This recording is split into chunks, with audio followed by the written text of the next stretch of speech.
come nel resto d'Italia la grande campagna vaccinale contro il Covid. Le prime dosi da Padova hanno raggiunto 12 strutture in tutta la regione. Il presidente Zaia, presente all'avvio della campagna vaccinale a Treviso, ha parlato di giornata storica e ha annunciato al Veneto dovrebbero arrivare 38.000 dosi a settimana. La responsabile della pneumologia e un'infermiera delle malattie infettive del Cafoncello sono state le prime a ricevere il vaccino. Il nostro dovere è farlo non solo per noi, ma anche per gli altri.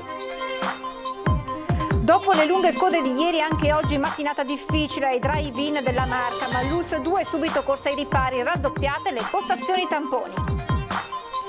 Feste natalizie in zona rossa. I trevigiani hanno dimostrato un senso di grande responsabilità, nessuna sanzione elevata dalla polizia locale, ma i controlli non si fermano, da domani scatta la zona arancione. L'escursionista trevigiana di 22 anni colpita da un sasso mentre stava passeggiando sul Monte Grappa, soccorsa con l'elicottero, la giovane è stata trasportata in ospedale con un sospetto trauma cranico. Si è spento la scorsa notte al Cafoncello Franco Ardizzoni, maestro dei pasticceri a Treviso. Aveva 81 anni, qualche settimana fa era risultato positivo al Covid.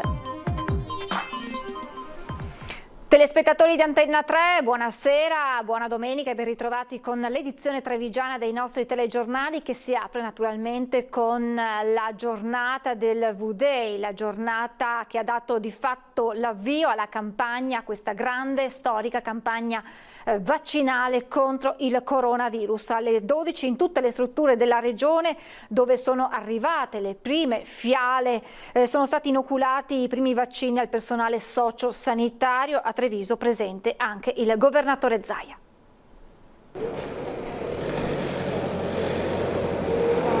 Alle 10.50 le prime dosi di vaccino anti-Covid arrivano al Cafoncello di Treviso, scortate dalle pattuglie dei carabinieri. Una giornata destinata ad entrare nella storia, un momento che potrebbe segnare una svolta fondamentale nella lotta al coronavirus. E anche il presidente Zaia ha voluto essere presente all'avvio della campagna vaccinale. Con emozione tiene tra le mani la prima fiala. È una luce in fondo al tunnel, ringrazio la dottoressa Romagnoli che è primario di pneumologia qui a Treviso, è stata la prima vaccinata ma perché è categoria a rischio. Una giornata simbolica che ha dato di fatto il via in tutti i paesi dell'Unione Europea alla più grande campagna vaccinale della storia. In Veneto i vaccini sono arrivati in 12 strutture, tutti gli hub provinciali, allo IOV e nelle 2 aziende ospedaliere. A Treviso 105 i primi a sottoporsi all'inoculazione tra medici, infermieri e operatori sociosanitari. Il governatore ha ricordato che le prime dosi saranno somministrate a 60.000 operatori sociosanitari maggiormente esposti al virus e ad altre 60.000 persone tra ospiti e lavoratori delle 300 RSA del Veneto. Comincerò a tirare un sospiro di sollievo quando vedrò le 120.000 persone vaccinate, che sono gli operatori della sanità e le RSA. Per questa prima fase vaccinale è previsto l'arrivo di un primo lotto di 196.000 dosi in Italia. Da quello che è dato a sapere, arrivarci delle dosi fra un paio di giorni verso il 30, in modo che ci sarà un buco e poi si inizierà pian piano a vaccinare. Delle prossime tappe oggi il presidente Zaia ha parlato anche con il commissario Arcuri. Forse avranno una fornitura di circa 470.000 vaccini alla settimana, il che vuol dire che per la proporzione in base agli abitanti, se 470.000 sono a livello nazionale, a noi dovrebbero toccare più o meno 38.000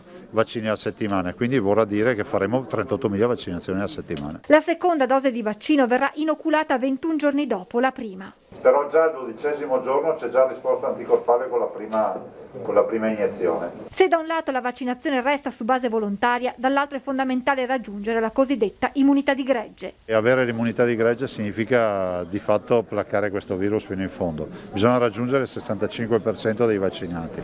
Sarà volontario e tutti saranno convocati per la vaccinazione. La prevenzione resta comunque necessaria, ha ricordato ancora il presidente del Veneto, che è tornato poi sul tema passaporto sanitario. Io ho l'impressione che diventerà un passaporto sanitario. L'OMS una settimana fa ne ha già parlato del fatto di dover avere la certificazione. Un ultimo chiarimento, Zaia ha voluto farlo in merito alla notizia diffusa ieri che vedrebbe in Veneto il 36% di tamponi positivi su quelli effettuati. La verità, ha spiegato il presidente, è che noi facciamo molti tamponi molecolari e rapidi, ma se tutti i positivi vengono caricati solo sui molecolari viene fuori una percentuale alta. Il Ministero ha detto che modificherà questo guaio e farà in modo che i positivi, la percentuale sia fatta su tutti i tamponi.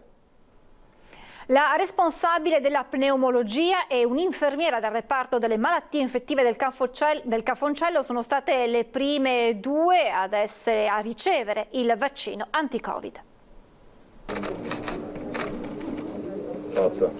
Sta bene. Michela Romagnoli, direttore della pneumologia, e Daniela Cavallini, infermiera del reparto malattie infettive del Cafoncello, sono state le prime a Treviso a ricevere questa mattina il vaccino anti-Covid.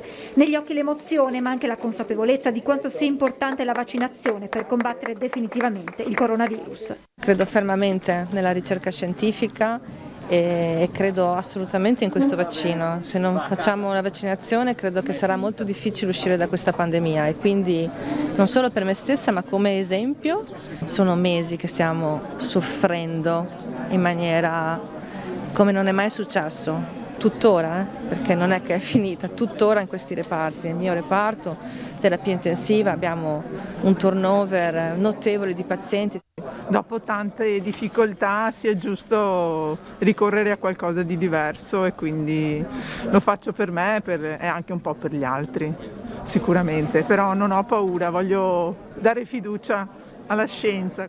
La mattinata è poi proseguita con le vaccinazioni ad altri 105 tra medici e infermieri dei reparti in prima linea contro il virus, malattie infettive, pneumologia, terapia intensiva e medicina Covid. Credo veramente che questa non sia solo una questione di diritto individuale o singolo, ma questo è un bene comune, e quindi assolutamente non concordo con chi desidera non vaccinarsi, perché se il bene è comune è più importante del bene del singolo. Non ho avuto nessun dubbio, sono convintissimo, bisogna che ci vacciniamo tutti, è l'arma che abbiamo contro questo virus. Io lavoro in terapia intensiva e purtroppo vedo bene cosa succede ai pazienti che si ammalano, soprattutto quelli più gravi. Il vaccino è la luce, esattamente quello, è la luce in fondo al tunnel. E allora ripercorriamo le tappe di questa giornata, dalla partenza dei vaccini dall'ospedale di Padova fino all'arrivo al Cafoncello di Treviso.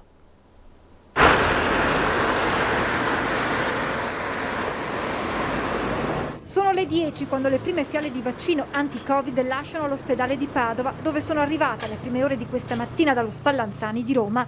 A precedere il furgone un'auto dei carabinieri che scorta il mezzo lungo tutto il tragitto verso Treviso. Arrivati nella Marca, altre due pattuglie accompagnano il furgone fino a destinazione. Alle 10:50 la carovana carica di speranza giunge al Cafoncello. Il tempo di sbrigare con la responsabile della farmacia interna all'ospedale le pratiche burocratiche, e il prezioso trasporto viene consegnato nelle mani dei carabinieri. Sono minuti emozionanti destinati ad entrare nella storia. Un'emozione grandissima, perché questo ci fa dire finalmente abbiamo la speranza che questa pandemia possa essere superata. La macchina vaccinale è pronta a ricevere ulteriori dosi che, come ha spiegato il presidente Zaia, potrebbero arrivare già entro fine mese. Siamo pronti, faremo tutti gli operatori dell'ospedale e poi soprattutto parallelamente operatori e ospiti dell'RSA, perché è fondamentale vaccinare tutte queste persone che sono le persone più fragili. Le prossime fiale di vaccino da Roma giungeranno all'ospedale di Vittorio Veneto, dove verranno conservate nella grande cella frigorifera e da qui distribuite nelle strutture della Marca trevigiana e del Bellunese. Terminata la prima fase di vaccinazioni con le categorie più a rischio, si passerà alla popolazione restante. Pensiamo a grandi sedute vaccinali come abbiamo fatto, quindi Pala Verde, Pala Trussardi, i vari ovviamente palazzetti dello sport, un H24.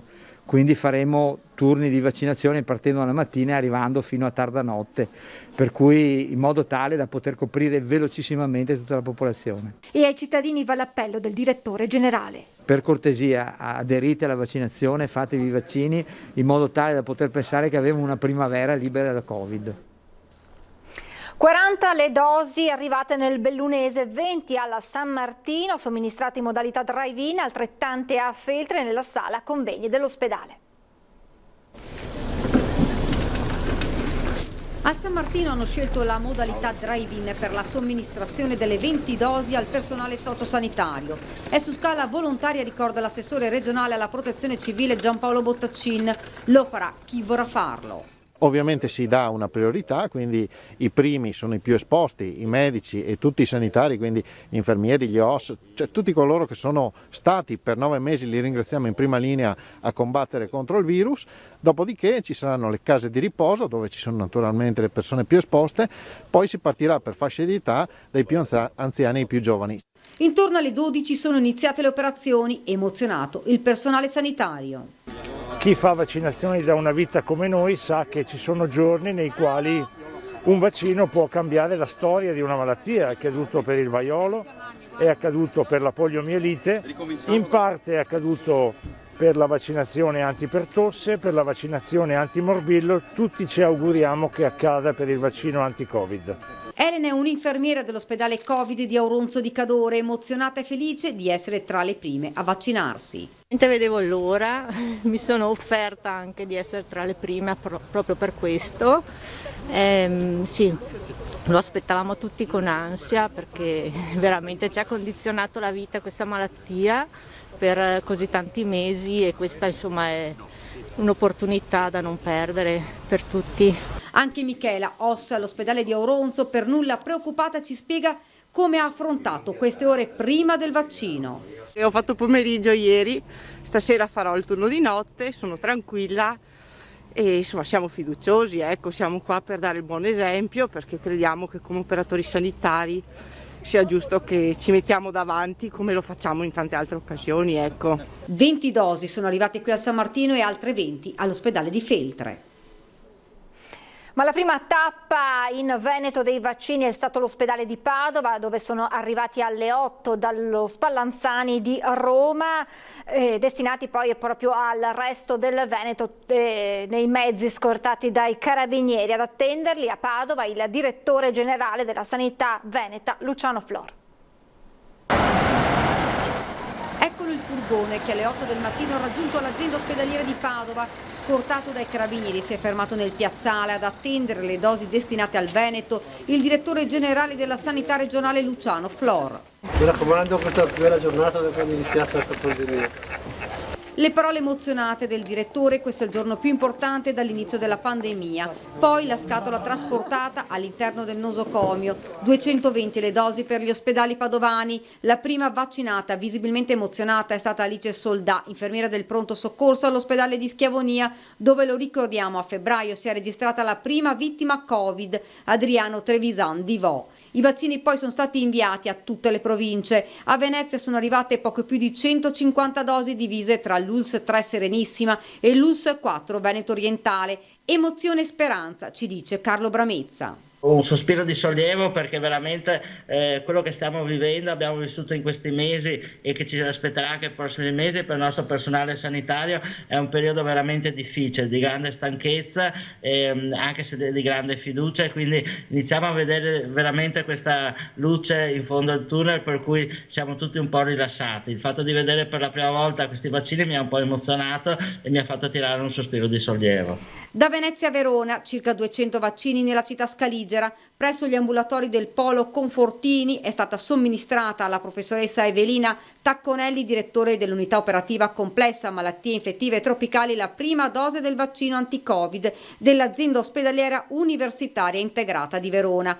Oggi è decisamente un giorno speciale per la nostra quotidianità per la lotta contro il Covid. Credo, dice, che l'arrivo del vaccino sia un momento di gioia sia per gli operatori sanitari che intravedono la possibilità di iniziare a lavorare con più serenità, sia per la popolazione che ha così una possibilità. Il vaccino come speranza per dare una svolta alla lotta al coronavirus, perché la situazione rimane ancora pesante e la pressione ospedaliera rimane ancora grave. Allora guardiamo i dati, gli ultimi dati resi noti da Azienda Zero nel bollettino del pomeriggio. Sono 1250 i positivi in Veneto nelle ultime ore. Complessivamente in Veneto nelle 24 ore si registrano sono 2.779 nuovi positivi. Per quanto riguarda invece la Marca Trevigiana, sono 271 i positivi nelle ultime ore rispetto al report della mattinata. In provincia di Treviso, numero che sale a 482 nuovi positivi nelle ultime 24 ore. Per quanto riguarda invece, abbiamo detto, la pressione ospedaliera, ebbene il carico è ancora significativo, si registrano 36 nuovi pazienti ricoverati rispetto alla mattinata in area non critica, dove ci sono 2.971 pazienti, 388 invece nelle terapie intensive del Veneto. E lasciamo per un attimo la pagina dedicata al Covid per tornare a parlare, anzi in qualche modo restiamo a parlare di coronavirus con la situazione nei drive-in della Marca Trevigiana. Ieri giornata delicata con lunghe code e ore di attesa. Anche oggi la situazione meno critica ma comunque difficile. L'ULSS 2 però è subito corsa ai ripari, raddoppiate le postazioni per i tamponi e l'appello del direttore generale Benazzi ai cittadini: cercate, dice, di distribuirvi nell'arco della giornata. Un lungo serpentone di auto in attesa di arrivare all'ex dogana per effettuare il tampone drive-in. Dopo una sosta per le feste natalizie è tornata massiccia la presenza di auto e cittadini. L'ULSS 2 Marca Trevigiana è subito intervenuta. Abbiamo messo 2 squadre di rinforzo e andremo avanti ad oltranza, quindi praticamente ringrazio anche qui le forze dell'ordine che ci hanno dato una mano sia a Conegliano, situazione critica, sia a Treviso, per ovviamente smistare e aiutarci a smistare la popolazione che arrivava. Però oggi abbiamo potenziato, raddoppiato le linee di lavoro, per cui il problema dovrebbe risolversi. In ogni caso nessuno verrà mandato a casa. Anche al punto tamponi di Altivole questa mattina si è registrata una coda piuttosto lunga. Sul posto i carabinieri di Castelfranco che hanno monitorato la situazione evitando disagi alla circolazione sulla vicina strada statale. Nei pronti soccorso invece nessun tipo di problema, grazie anche all'operato degli uomini del SUEM 118. Nei pronti soccorso la situazione è già più tranquilla perché viene molto filtrato dal SUEM, difatti la gente chiama il SUEM fa da filtro, per cui il pronto soccorso respira meglio. I punti tamponi, è chiaro, la gente giustamente, anche se ha qualche lieve sintomo, decide di andare a farsi il tampone per evitare ovviamente di contagiare gli altri, quindi è un aspetto positivo questo. Chiedo a tutti così di distribuirsi di più, possibilmente negli orari che abbiamo. Dunque l'appello del direttore generale dell'ULSS 2 Marca Trevigiana ai cittadini: distribuitevi durante la giornata per evitare lunghe code e attese interminabili.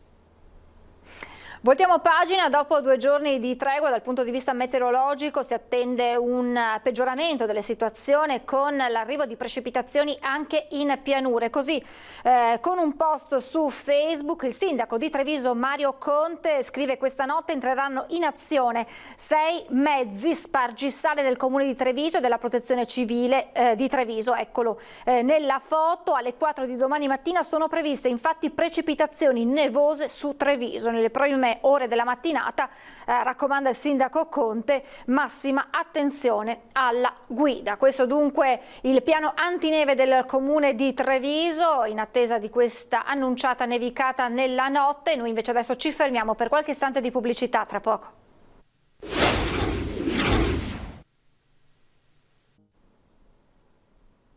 Rieccoci in diretta con la cronaca. Terminata la sanificazione nella caserma dei Carabinieri di Silea. Nei giorni scorsi alcuni militari erano risultati positivi al Covid. Attualmente il comando dell'Arma ha allestito una stazione mobile sempre in via Roma con 2 carabinieri pronti ad aiutare i cittadini che dovessero averne bisogno. È stata avvisata subito dell'accaduto anche il sindaco Rossella Cendron.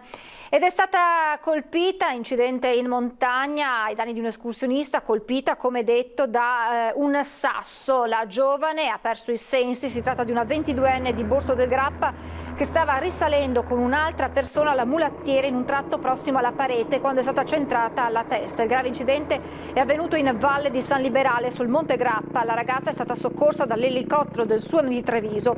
L'equipe medica è sbarcata con un verricello di 20 metri e ha prestato le prime cure alla 22enne. Imbarellata, la ragazza è stata issata a bordo e trasportata all'ospedale di Treviso. Non sarebbe in pericolo di vita. In supporto alle operazioni stava arrivando anche una squadra del soccorso alpino della pedemontana del Grappa insieme ad un medico e ad un infermiere del SUEM di Pieve del Grappa. E si è spento questa notte all'età di 81 anni il maestro dei pasticceri di Treviso, Franco Ardizzoni. Qualche settimana fa era risultato positivo al Covid. Una persona dai valori davvero straordinari che ha basato tutta la sua vita sul lavoro e sulla famiglia, e credo un esempio davvero per tutti. Con queste parole il sindaco di Treviso Mario Conte ricorda Franco Ardizzoni, maestro della pasticceria, che si è spento la scorsa notte all'ospedale Cafoncello a 81 anni. Qualche settimana fa era risultato positivo al Covid. Lo scorso 8 dicembre le sue condizioni avevano reso necessario il ricovero. In un primo momento il quadro clinico era migliorato, poi però purtroppo è arrivato il peggioramento che ha portato al decesso. Toccante la lettera che il figlio Alessandro, al quale dal 99 aveva ceduto la gestione della pasticceria, ha dedicato al padre come ultimo saluto. Ciao papà, anche questa volta hai fatto di testa tua, hai scelto tempi e modi, hai saputo combattere come un leone fino a che non hai raggiunto il tuo obiettivo. Hai detto che sei fiero di quello che hai costruito partendo da niente, che hai sempre amato la mamma e che sei orgoglioso di noi figli e delle famiglie che abbiamo creato. Io e mia sorella siamo stati tanto fortunati ad averti come papà. Se siamo come siamo lo dobbiamo a te e alla mamma. Non mi basterà una vita per ringraziarti. Ci hai trasmesso tutti i tuoi valori, la tua sapienza, la tua umiltà, la filosofia del tuo lavoro che tanto amavi e spero anche le capacità, ma la cosa per cui sei e sarai inarrivabile è la tua sterminata generosità. Ti vogliamo bene, buon viaggio papà. La pasticceria sin da ragazzino è stata la sua ragione di vita, poi nel corso degli anni quell'arte che ha saputo trasmettere a tanti giovani l'ha esportata nel mondo. Ma per Franco Ardizzoni non c'era solo il lavoro, la famiglia è sempre stata al primo posto, senza dimenticare gli altri, con quella generosità e disponibilità che lo hanno sempre contraddistinto. L'onestà, la professionalità, la passione, il lavoro, la famiglia, e uno di questi è proprio il maestro Ardizzoni, che purtroppo oggi ci lascia, quindi ci vogliamo stringere in un abbraccio purtroppo virtuale alla famiglia e ringraziarlo davvero tanto per quanto ha dato in tutti questi anni alla città di Treviso e alla comunità trevigiana. Un 2020 che si porta via un altro nome che ha segnato la storia di Treviso. Purtroppo un'altra grave perdita per la nostra comunità in un anno che è particolarmente doloroso da un punto di vista delle perdite appunto di personalità che hanno fatto crescere la nostra comunità. Muore a casa nel giorno di Natale. Un 25enne tunisino con problemi di tossicodipendenza è stato trovato dal ragazzo che condivideva con lui l'abitazione. Immediatamente il coinquilino ha allertato i soccorsi, gli uomini del SUEM 118 e i carabinieri. La tragedia è avvenuta a Mansuè. Il 25enne era già morto da diverse ore. La salma è a disposizione dell'autorità giudiziaria. Nei prossimi giorni sarà disposta l'autopsia per accertare le cause della morte. Le indagini sono affidate ai carabinieri di Conegliano. Feste natalizie in zona rossa, ma i trevigiani hanno dimostrato un grande senso di responsabilità. Non è stata elevata nessuna grossa sanzione da parte della polizia locale, le regole dunque rispettate, ma i controlli continuano perché da domani scatta la zona arancione. Controlli durante le festività natalizie, numerosi gli agenti della polizia locale che in questi giorni hanno pattugliato la città. L'Italia in zona rossa tra divieti e chiusure, ma tutto sommato i cittadini hanno dimostrato un grande senso di responsabilità. Devo dire che il bilancio è decisamente positivo, nel senso che i 150 controlli che abbiamo effettuato dal 25 fino a questa mattina hanno dato un esito direi molto confortante, nel senso che non ci sono state sanzioni. Per cui tutte le persone che sono state fermate, ovviamente mattina, pomeriggio e sera, avevano una ragione per spostarsi. Ricordo che le ragioni sono di necessità, di salute, oppure anche per andare a trovare naturalmente qualche parente, qualche amico. Insomma, i cittadini hanno rispettato le regole imposte dal DPCM. Da domani intanto si passerà dalla zona rossa a quella arancione. Non sarà un tutti liberi, non si potrà comunque uscire dai confini comunali e bar e ristoranti rimarranno chiusi. Ovviamente continueranno i controlli delle forze dell'ordine. La zona arancione permette di circolare all'interno del comune comune senza bisogno di autocertificazione dalle 5 del mattino alle 22. Naturalmente dopo le 22 serve sempre l'autocertificazione. Il comandante avverte: attenzione, le multe sono sempre le stesse, vanno da 400 ai 1000 euro per chi non rispetta quanto stabilito. Ma i cittadini, prima di uscire o muoversi, contattano sempre più spesso le forze dell'ordine, centralini davvero presi d'assalto. Direi che il centralino in questi giorni ha lavorato moltissimo, stiamo parlando di centinaia e centinaia di chiamate che sono arrivate per tutta la giornata. Sono chiamate anche e soprattutto da parte di persone anziane che chiedono se possono andare nella propria abitazione per fare delle visite, spostamenti per fare la spesa, per andare in farmacia, quindi sono moltissime chiamate, quindi il centralino non ha fatto che dare queste informazioni. Quindi io direi, piuttosto di muoversi sperando di non essere sottoposti a controlli o senza sapere la norma, è meglio rivolgersi alle forze di polizia per capire se e quando ci si può spostare. Covid nei furetti e nei visoni. Anche nella Marca si è registrato un caso sospetto, ora sottoposto ad ulteriori accertamenti.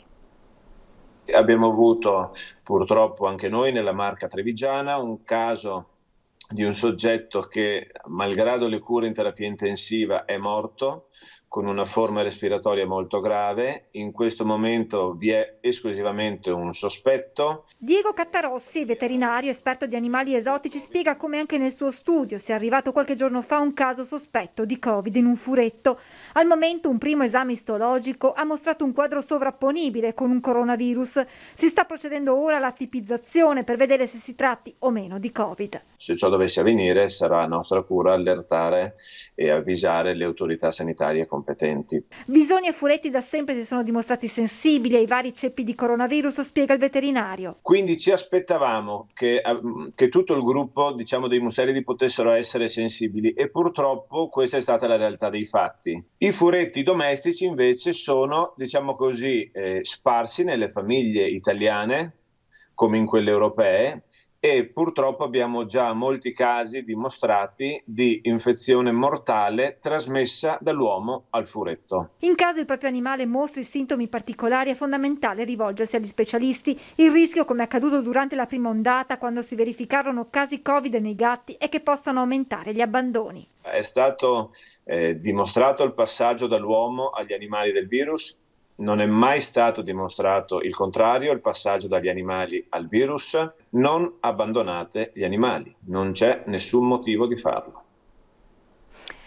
Voltiamo pagina, parliamo di un paesaggio suggestivo tra luci e colori che rendono il Molinetto della Croda davvero uno spettacolo unico. Un'immagine che rende questo posto ancor più suggestivo. Un Molinetto della Croda come non lo abbiamo mai visto, pieno di luci e colori, un paesaggio già bellissimo di giorno e che di sera, durante queste festività, diventa romantico e unico. Questa scelta è stata per dare la possibilità un po' a tutti di vedere questo mulino in una visione un po' particolare e soprattutto di farlo vedere tramite i social. Ecco, quest'anno ci raccomandiamo di non potendo fare assembramenti, evitate magari di venire qui di persona, però lo faremo vedere, lo abbiamo già fatto vedere più volte tramite i vari portali, i vari siti. Il Molinetto della Croda, zona di attrazione turistica durante tutto l'anno, è anche legato ad una tragedia, quella del 2014, quando a causa dello straripamento del torrente morirono 4 persone. Il Molinetto nella sua vita ha visto passare di tutto, acqua ne ha vista passare per questa ruota. Ha vissuto momenti felici, momenti tragici, però il Molinetto a noi piace vederlo come un simbolo di rinascita che è quello che è stato, perché dopo i brutti fatti del 2014 ora è rinato, è ripartito con una nuova associazione, con delle nuove persone che lo stanno portando avanti.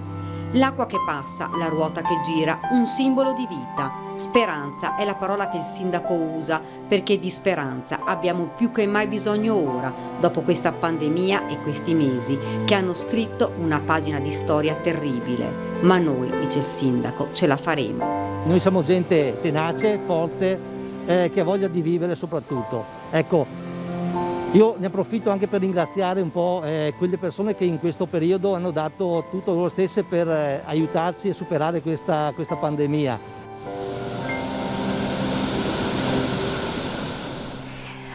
Follina, dove il sindaco vorrebbe restaurare 2 oratori che fanno parte della storia e della tradizione della comunità. Progetti, autorizzazioni e soprattutto soldi ci sono. Quello che manca però, anche se sembra impossibile, sono i proprietari.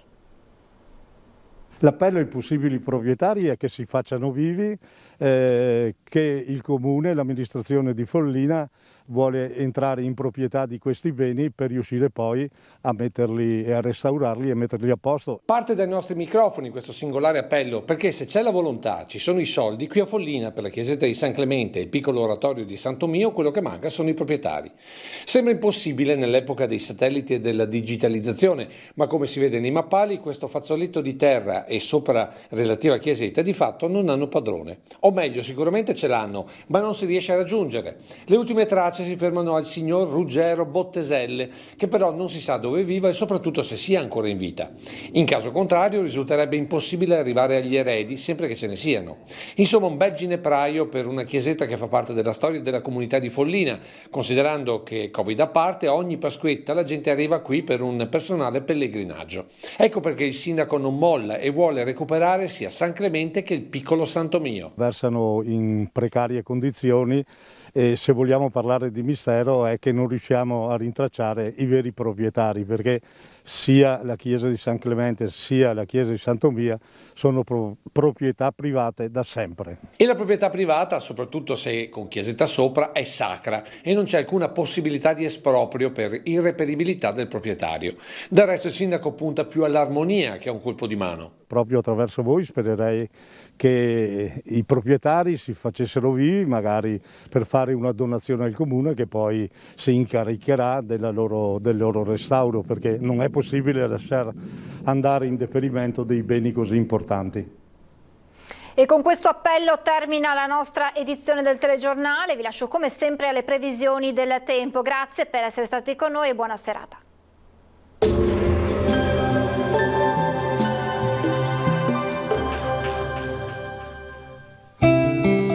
Il cuore vive finché ha qualcosa da amare, così come il fuoco avrà qualcosa da bruciare. Benvenuti al meteo.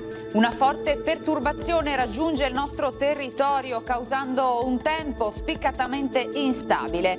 Il dettaglio di lunedì 28 dicembre.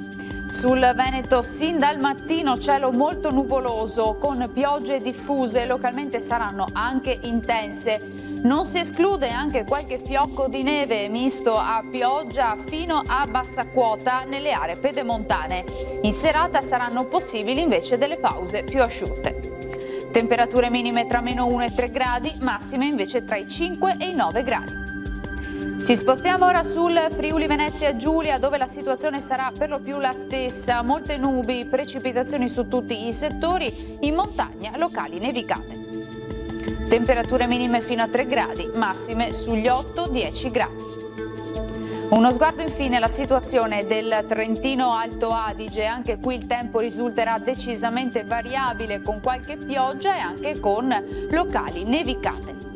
Temperature minime intorno a -1 gradi, 0 gradi, massime sui 3 gradi. Dal meteo per ora è tutto, vi auguro un buon proseguimento in compagnia di Antena 3.